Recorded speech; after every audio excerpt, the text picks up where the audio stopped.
तो ये रही वो कविता। देखिए, बस 3 किरदार हैं, एक छोटा सा स्कूल बैग, कुछ किताबें और एक बच्चा।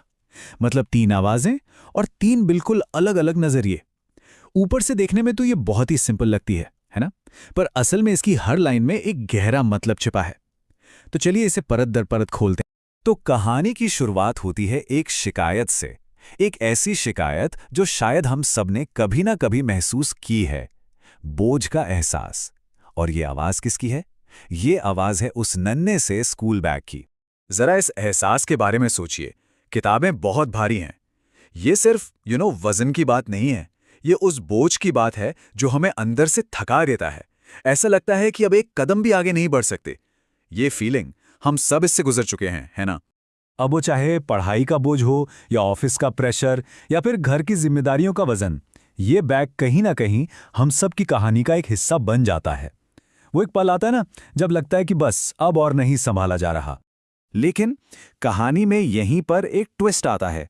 एक ऐसा जवाब सामने आता है जो सब कुछ, मतलब पूरा का पूरा नजरिया ही बदल देता है। और ये आवाज है उन किताबों की जिन्हें अभी तक सिर्फ एक बोझ माना जा रहा था। और यहां पर जो नजरिए का बदलाव है ना, वो कमाल का है। एक तरफ बैग है जिसे सिर्फ भारीपन दिख रहा है। दूसरी तरफ किताबें हैं जो कहती हैं कि अरे ये भारीपन खोखला नहीं है, ये तो ज्ञान से भरा हुआ है। मतलब ये सिर्फ एक वजन नहीं, ये एक पोटेंशियल है, एक संभावना है। सोचिए, एक ही चीज को देखने के 2 कितने अलग अलग तरीके हैं। और फिर आती है वो लाइन जो गेम चेंजर है। हम भारी नहीं, ज्ञान से भरी हैं। बस इसी एक लाइन ने शिकायत को एक सल्यूशन में बदल दिया कि भाई ये वजन बेकार नहीं है, ये तो ज्ञान से लबालब भरा है। और अचानक से वही बोझ एक खजाने जैसा लगने लगता है।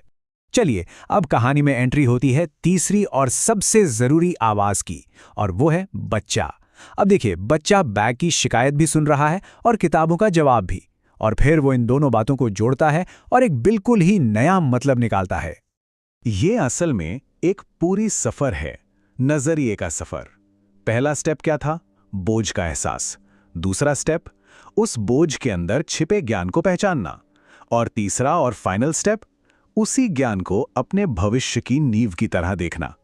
बच्चे का जो नजरिया है ना, वही इस पहेली का आखिरी और सबसे अहम टुकड़ा है।